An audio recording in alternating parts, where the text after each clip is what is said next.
اس کا کیا انٹرنیٹ پہ موجود ہے؟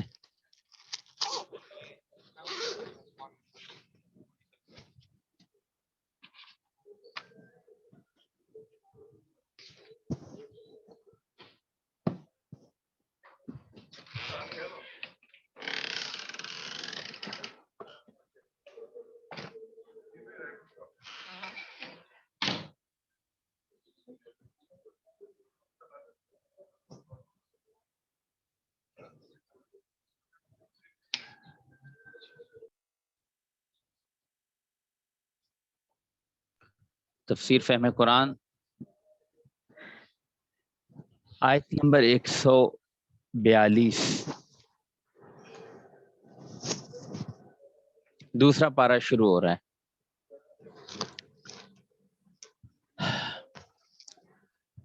ہے۔ پچھلے پارے کے اندر جو مضمون چلا آ رہا تھا کہ آیت میں تھا وَإِذِ ابْتَلَىٰ إِبْرَاهِيمَ رَبُّهُ، کہ حضرت ابراہیم علیہ السلام کے رب نے ان کو آزمایا اس لیے نہیں کہ خود معلوم کرنا تھا، بلکہ دوسروں پہ ان کی فضیلت کو ظاہر کرنا تھا۔ تو اس آیت سے تحویل قبلہ کے بارے میں جہاں مفصل کلام شروع ہوا تھا، وہیں ذکر ہوا تھا کہ اللہ تعالیٰ نے اپنے حاکمانہ اختیار سے کعبہ کو قبلہ بنانے کا ذکر کیا ہے، وہ ذکر اب آیا ہے۔ اعوذ باللہ من الشیطان الرجیم، بسم اللہ الرحمن الرحیم۔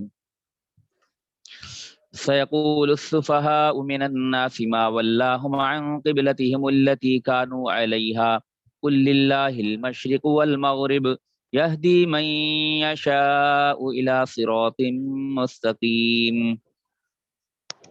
سيقول السفهاء، اب کہیں گے بے وقوف لوگ، من الناس لوگوں میں سے، یعنی لوگوں میں سے بے وقوف لوگ ایسی بات کریں گے کہ ما ولاہم، کس چیز نے پھیر دیا ان کو، ان کو، عن قبلتہم، ان مسلمانوں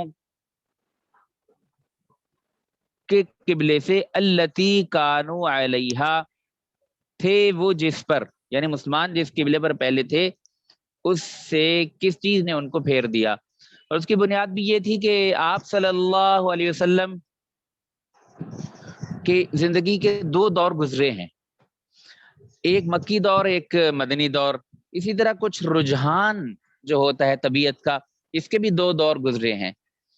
تو ایک دور وہ تھا جب کہ ابھی ممانت نہیں آئی تھی خالف الیہود والنصارہ وغیرہ کی، یہود و نصارہ کی مخالفت کرو، تو آپ صلی اللہ علیہ وسلم مشرکین کی بنسبت گمراہ تو یہود و نصارہ بھی تھے، لیکن چونکہ اہل کتاب تھے تو ان کی موافقت کو پسند کیا کرتے تھے۔ یہ ایک دور گزرا ہے آپ صلی اللہ علیہ وسلم کا۔ تو مکی دور میں اسی کا غلبہ تھا، اسی لیے آپ صلی اللہ علیہ وسلم خانہ کعبہ میں تو جس طرف منہ کر کے کھڑے ہو جاتے، بس سامنے قبلہ ہونا چاہیے، مشرق مغرب شمال جنوب ہر طرف سے، نے تو کہا ممکن ہے۔ تو آپ صلی اللہ علیہ وسلم اس جہت سے کھڑے ہوتے تھے کہ خانہ کعبہ تو سامنے ہو ہی جائے گا، تو قبلہ اول بھی سامنے ہو، بیت المقدس بھی سامنے ہو، تاکہ یعنی اہل کتاب کے ساتھ من جملہ تھوڑی سی مشابہت ہو جائے کہ وہ بھی اہل کتاب ہیں، مشرکین کا تو کچھ سر پیر ہی نہیں ہے۔ تو یہ ایک دور تھا۔ تو پھر جب معراج کا قصہ پیش آیا، مختلف روایات ہیں، 5 کا، 7 کا، اور راجے جو ہے وہ بنتا کرائن کے اعتبار سے 10 نبوی میں معراج کا قصہ پیش آیا۔ تو اس کے بعد پھر تحویل قبلہ کا حکم آنے تک جو دورانیہ ہے، گویا کہ حکم دے دیا گیا کہ بیت المقدس کی طرف ہی منہ کر کے نماز پڑھا کرو۔ یہ ہو گیا۔ تھوڑا سا دائیں طرف گھوم جائیں، یہ قبلہ تھوڑا ٹیڑھا ہے، ہاں تھوڑا اور اچھا۔ تو اب یہ تھوڑا سا دورانیہ ہے جس میں کہ حکمن بیت المقدس کی طرف کرنے کا حکم یعنی پابند کر دیا گیا۔ اس کے بعد پھر خانہ کعبہ کو، قبلہ کو، بیت اللہ کو قبلہ مقرر کر دیا گیا۔ تو اب اس کا ذکر قرآن میں تو نہیں ہے کہ اللہ تعالیٰ نے حکم دیا تھا کہ بیت المقدس کی طرف منہ کرو، لیکن کہتے ہیں کہ اللہ کے حکم کا پتہ چلنا صرف قرآن پر منحصر نہیں بلکہ وحی پر منحصر ہے۔ وہی چاہے مطلوب ہو یا غیر مطلوب. مطلوب مطلب جس کی تلاوت کی جاتی ہے یعنی قرآن، یا غیر مطلوب ہو یعنی جس کی تلاوت تو نہیں کی جاتی لیکن یہ وہی کا ریکارڈ ہے، وہی کی حفاظت کر دی گئی ہے، وہ حدیث ہے، سنت ہے. اس کے بھی مختلف حضرت انور شاہ کشمیری رحمۃ اللہ نے صورتیں لکھی ہیں. خلاصہ یہ کہ وہی سے اللہ کے حکم کا پتہ چلتا ہے، اللہ کی منشا کا پتہ چلتا ہے. تو قرآن میں تو ذکر نہیں ہے کہ بیت المقدس کی طرف منہ کرنے کا حکم ہو، لیکن بیت المقدس کی طرف جو حکم دیا گیا تھا منہ کرنے کا، اس کو بدل کے خانہ کعبہ کی طرف منہ کرنے کا حکم یہ قرآن میں موجود ہے. اور کہا جس کے اوپر پہلے تم تھے اب یعنی چہرے کو یہاں پہ پھیر لو. اچھا، اب یہ ذہن میں نے تھوڑی سی تاریخ بیان کی کہ پہلے بیت المقدس کی طرف منہ کرنے کا حکم تھا. تو سیقول السفہاء من الناس، تو لوگوں میں سے کچھ بے وقوف یہ کہیں گے ما واللہم عن قبلتہم التی کانوا علیہا، جس قبلے پر یہ پہلے تھے اس سے کس چیز نے ان کو پھیر دیا. قل، فرما دیجئے للہ المشرق والمغرب، تو کہ اللہ ہی کا ہے مشرق اور مغرب.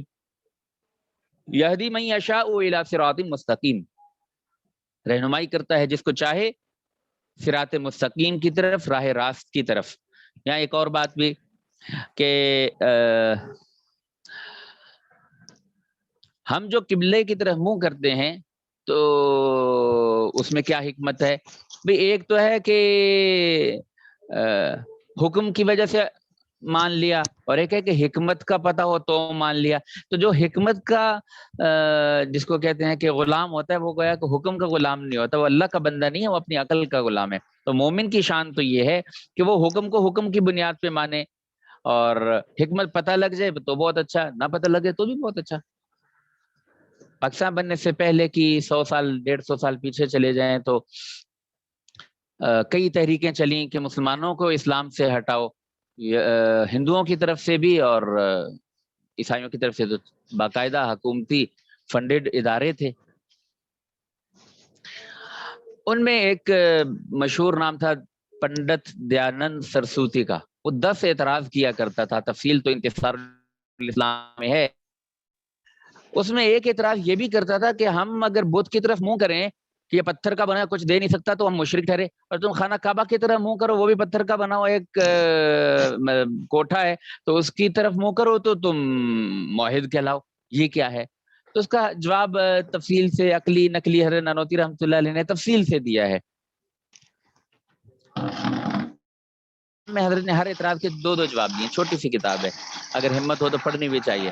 ہر اعتراض کے 2 جواب دیے ہیں، ایک آسان اور ایک عقلی مشکل کا. یہ بالکل علمی بنیادوں پہ، اور یہ بالکل عام فہم آدمی کو سمجھانے کے لیے.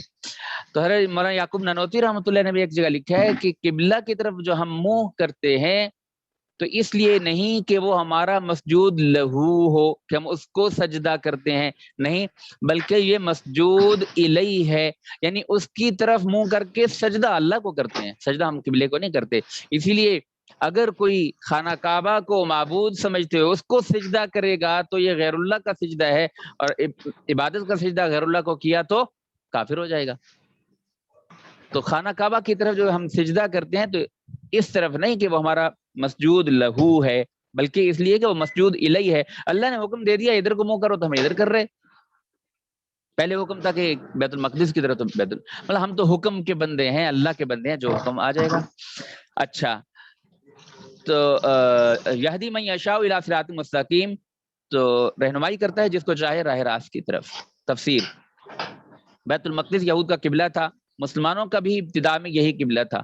جب کعبہ کو نماز کا قبلہ مقرر کیا گیا تو اس پر ناگواری کی وجہ سے اب تو یہ بیوقوف لوگ یعنی یہودی ضرور ہی کہیں گے کہ ان مسلمانوں کو ان کے سابقہ سمت والے قبلہ سے کہ بیت المقدس تھا جس کی طرف پہلے متوجہ ہوا کرتے تھے، کس بات نے دوسری سمت کی طرف بدل دیا؟ آپ جواب میں فرما دیجئے کہ سب سمت مشرق ہو اور خواہ مغرب ہو اللہ ہی کی ملک ہیں. خدا تعالیٰ کو مالکانہ اختیار ہے، جس سمت کو چاہیں مقرر فرما دیں. کسی کو وجہ اور علت دریافت کرنے کا منصب حاصل نہیں ہے. یہ قرآن میں بھی ایک جگہ بیان کیا گیا کہ لا یسأل عما یفعل وہم یسألون. اللہ جو بھی کرے اس کے بارے میں کوئی سوال نہیں کیا جا سکتا کہ اللہ نے یہ کیوں کیا. وہم یسألون، سوال تو ان سے ہوگا لہذا آج کل کئی چیزیں ہیں، یعنی کچھ شریعت کے احکامات ہیں اور تقدیر کا مسئلہ وغیرہ وغیرہ، کئی ساری چیزیں جن کے بارے میں اللہ نے یوں کیوں کہہ دیا. بھیا لا یسأل عما یفعل، اللہ جو کرے اس کے بارے میں اللہ سے سوال نہیں ہوتا. وہم یسألون، جواب دے تو ہم ہیں. تو کسی کو وجہ اور علت دریافت کرنے کا منصب حاصل نہیں ہے. اور شرعی احکام کے باب میں سیدھی روش یہ اعتقاد ہے کہ اللہ تعالیٰ حاکم ہیں، جو حکم چاہیں دے دیں، لیکن بعضوں کو اس روش کے اختیار کرنے کی توفیق نہیں ہوتی، اس لیے خامخواہ علتیں اور وجوہات ڈھونڈتے پھرتے ہیں. البتہ جس کو خدا ہی اپنے فضل سے چاہیں یہ سیدھی روش بتا دیتے ہیں. ہمارے استاد مولانا ڈاکٹر الواحد صاحب رحمۃ اللہ علیہ، حجت اللہ البالغہ پڑھی ان سے کچھ تو منتخبات کچھ، تو اس کی ابتدا میں شاہ ولی اللہ رحمۃ اللہ علیہ لکھتے ہیں کہ میں نے یہ عقلی بیماروں کے لیے یہ کتاب لکھی ہے، اس میں حکمتیں اور علتیں بیان کروں گا احکامات کی. یہ ہیں کس لیے؟ عقلی بیماروں کے لیے. تو حکمت اور علت کا بیان عقلی بیمار کے لیے کیا جاتا ہے اصلاً، طبعاً اطمینان قلب کے لیے ہوتا ہے، لیکن جو میں حکم تب مانوں گا جب حکمت اور علت سمجھ میں آئے. بھی حکمت بنیاد نہیں، حکم بنیاد ہے. تو حضرت فرمانے لگے، ہم 12 طالب علم بیٹھے تھے، ایک ایک سے پوچھا، ہاں بھائی مولوی صاحب آج بھی ایسا ہے کہ لوگ کوئی عقلی دلیل پوچھتے ہوں؟ صاحب نے کہا جی بالکل، جس سے بات کرو تو وہ کہتا ہے لاجک بتاؤ لاجک بتاؤ. ہم تو اس پہ متفق تھے، ساجی چپ کر کے سنتے رہے.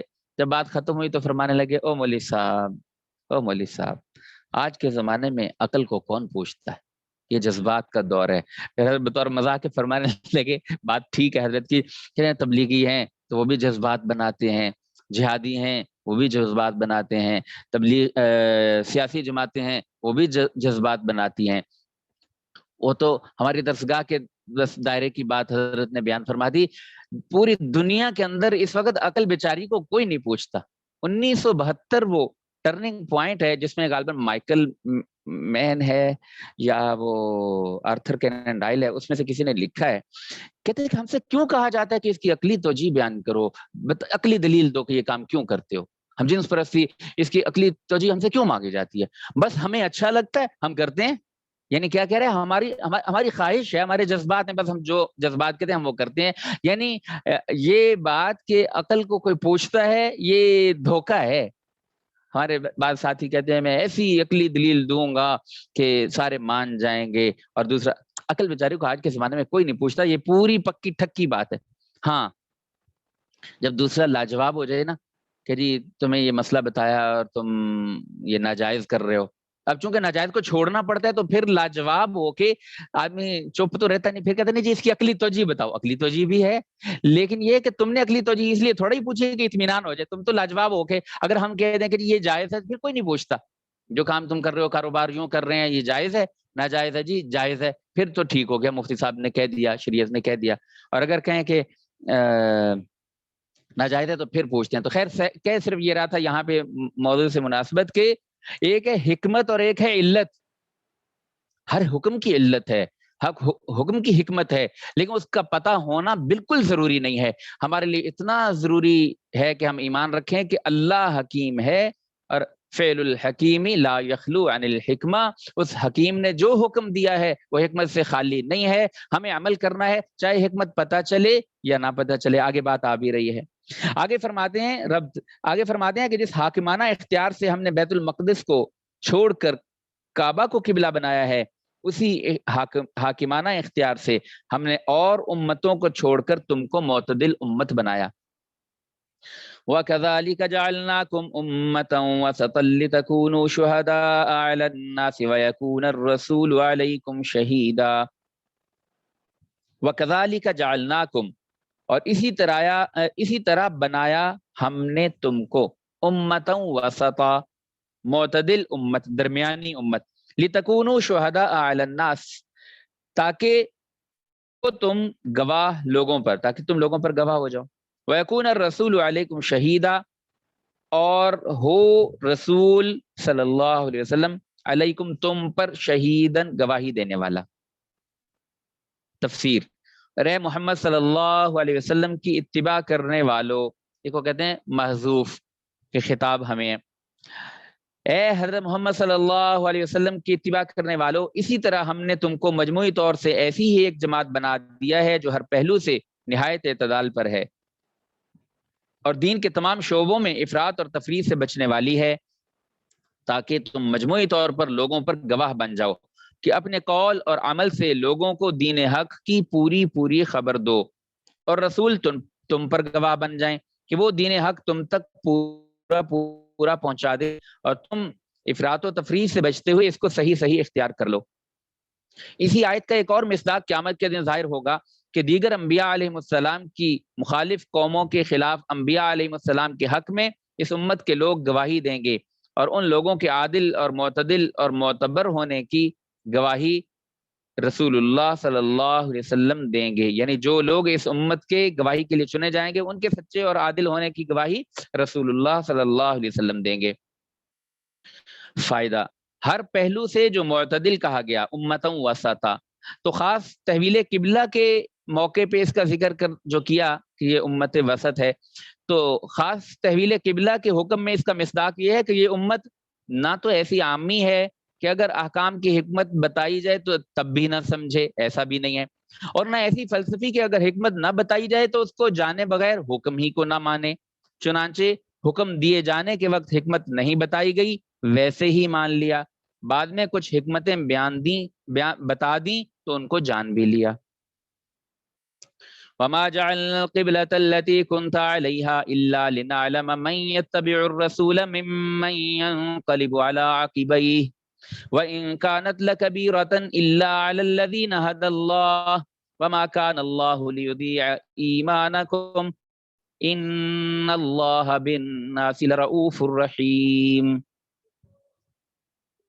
وما جعلنا، اور نہیں مقرر کیا تھا ہم نے، القبلۃ التی کنت علیہا، قبلہ تو رہ چکا ہے جس پر، اس کو نہیں مقرر کیا تھا ہم نے قبلہ تو رہ چکا ہے جس پر، الا لنعلم، مگر اس واسطے کہ ہم معلوم کریں، من یتبع الرسول، کہ کون تابع رہتا ہے رسول کا، ممن ینقلب علی عقبیہ، اور کون پھر جاتا ہے اپنی ایڑیوں پر۔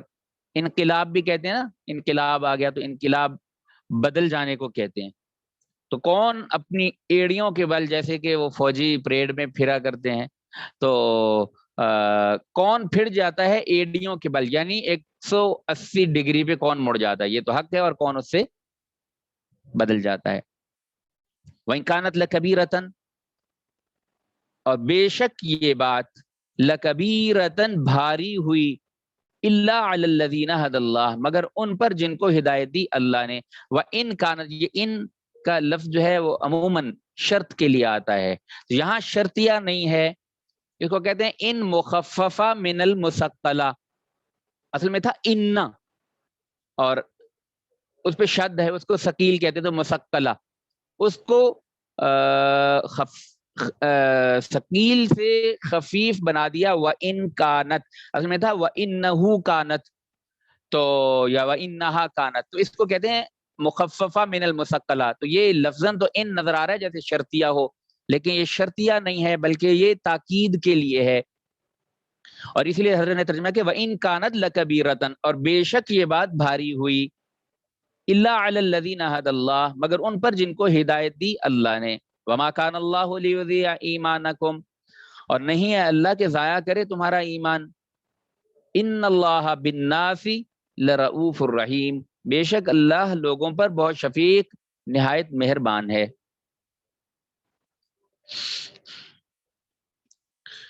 یہ حضرت چونکہ ایک اپنے انداز میں تفسیر کرتے ہیں تو اس میں شان نزول یا وہ نہیں اتنا بیان کرتے، کہیں کہیں کرتے ہیں۔ بعض انہوں نے کہا تھا یہود نے کہ دیکھو اب انہوں نے قبلے کے پہلے جو طور طریقے تھے وہ بدل دیے، اور اب قبلہ دوسرا بدل دیا، تو جو لوگ پہلے مر گئے ان کی نمازوں کا کیا ہوگا، اور جو پہلے نمازیں پڑھی تم نے ان کا کیا ہوگا، وہ ساری تو اکارت گئی۔ تو اب وہ بات بیان ہو رہی ہے کہ تفسیر اصل میں تو شریعت محمدیہ کے لیے ہم نے قبلہ کعبہ ہی قبلہ تجویز کر رکھا تھا، اور جس سمت قبلہ یعنی بیت المقدس پر آپ چند روز قائم رہ چکے ہیں، وہ تو محض اس مصلحت کے لیے تھا کہ ہم کو ظاہری اور خارجی وجود کے اعتبار سے بھی معلوم ہو جائے کہ اس کے مقرر ہونے یا بدلنے سے یہود اور غیر یہود میں سے کون رسول اللہ صلی اللہ علیہ وسلم کا اتباع اختیار کرتا ہے اور کون پیچھے کو پلٹتا ہے اور نفرت اور مخالفت کرتا ہے۔ اس امتحان کے لیے اس عارضی قبلہ کو مقرر کیا تھا، پھر اصلی قبلہ سے اس کو منسوخ کر دیا، اور یہ قبلہ کا بدلنا راہ حق سے منحرف لوگوں پر بڑا ثقیل ہوا۔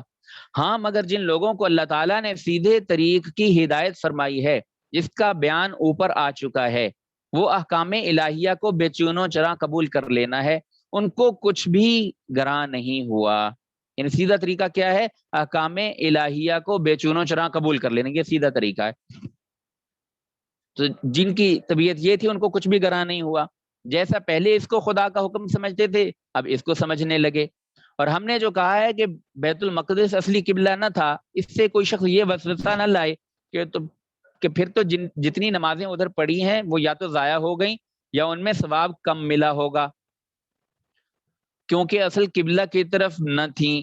سو اس وسوسہ کو دل میں کہ اللہ ایسے نہیں کہ تمہارے ایمان سے متعلق اعمال مثلا نماز کے ثواب کو ضائع یا کم کر دیں، اور واقعی اللہ تعالیٰ تو ایسے لوگوں پر بہت ہی شفیق اور مہربان ہے۔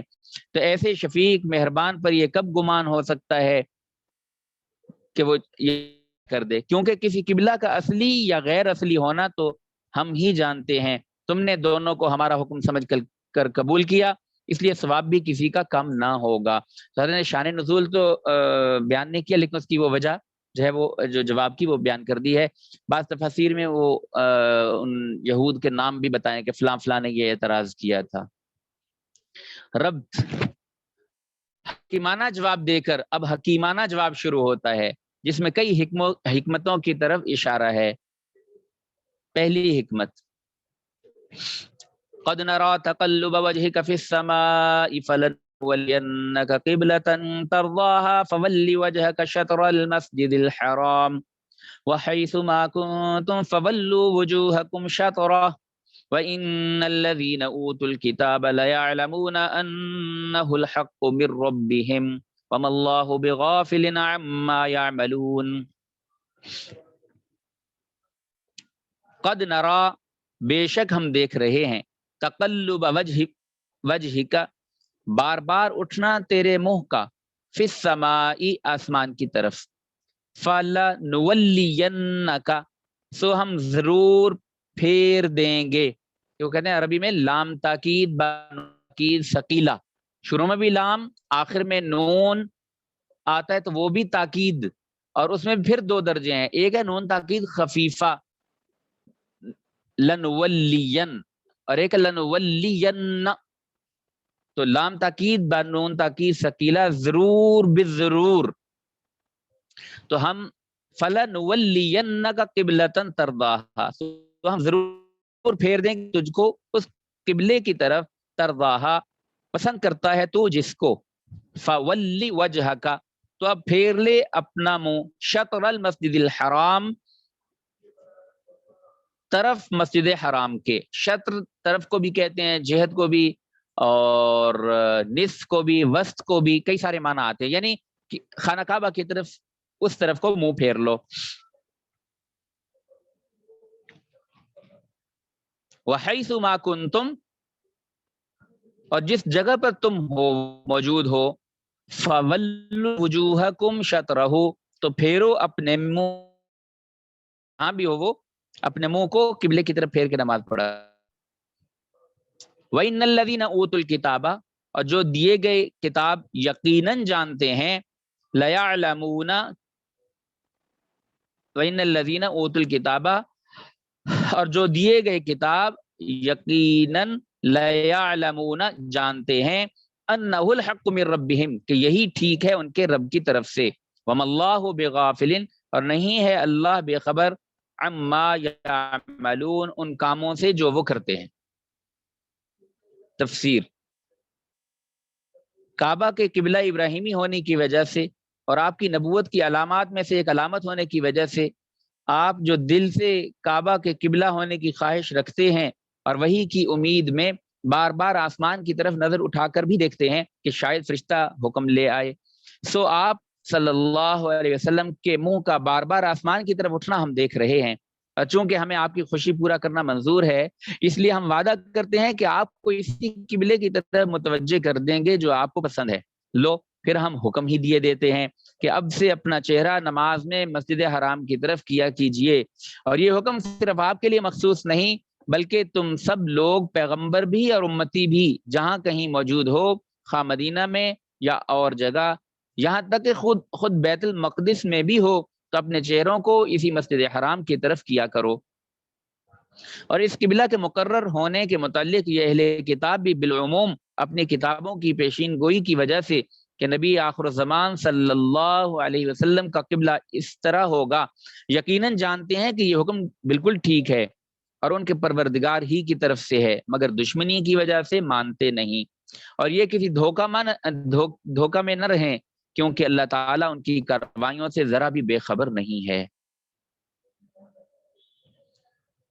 ربط، اوپر ذکر ہوا کہ اہل کتاب اس قبلہ کا حق اور من جانب اللہ ہونا دل میں جانتے ہیں، آگے ان کا عناد اور دشمنی سے نہ ماننا بیان فرمایا جاتا ہے۔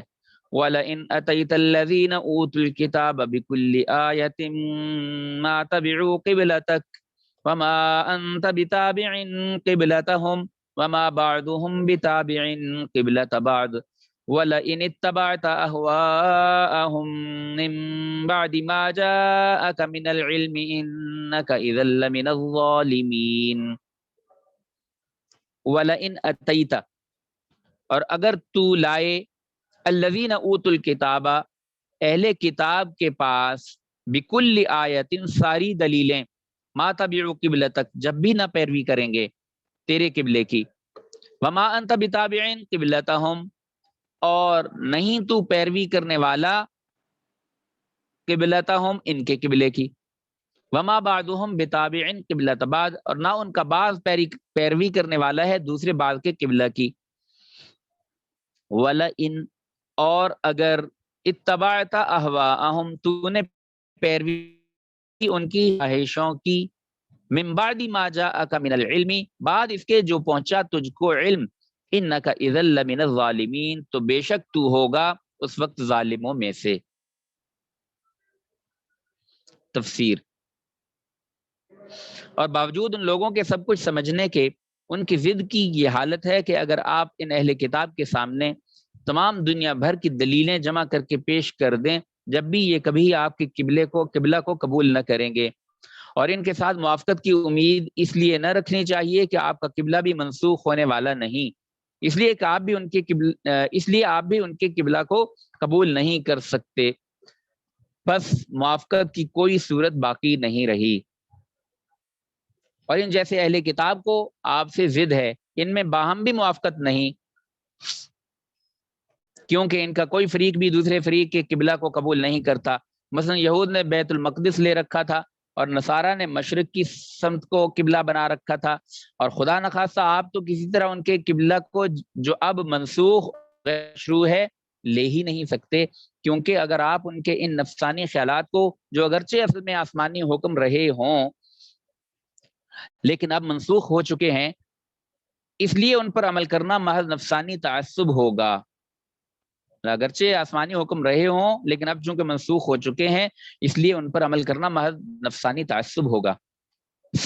اگر آپ ایسے خیالات کو اختیار کر لیں اور وہ بھی آپ کے پاس علم قطعی یعنی وحی آنے کے بعد، تو یقیناً آپ نعوذ باللہ اللہ کے حکم کو ترک کرنے والے ظالموں میں شمار ہوں گے، لیکن چونکہ آپ کا ظالم ہونا بوجہ معصوم ہونے کے محال ہے، اس لیے یہ بھی محال ہے کہ آپ ان کے خیالات کو، جن میں سے ان کا قبلہ بھی ہے، قبول کر لیں، یعنی ایسا ہو نہیں سکتا۔ وما انت بتابع قبلتہم۔ ربط، اوپر اہل کتاب کا مسلمانوں کی قبلہ کو حق جاننے کے باوجود نہ ماننے کا ذکر تھا، آگے انہی اہل کتاب کا صاحب قبلہ یعنی جناب رسول اللہ صلی اللہ علیہ وسلم کو حق جاننے اور خوب اچھی طرح پہچاننے کے باوجود نہ ماننے کا ذکر ہے، یعنی قبلے کو جانتے تھے کہ یہ حق ہے پھر بھی نہیں مانا. اسی طرح صاحب قبلہ یعنی رسول اللہ صلی اللہ علیہ وسلم کو بھی جانتے تھے کہ حق ہیں پھر بھی نہیں مانا. یہاں سے انشاءاللہ کل.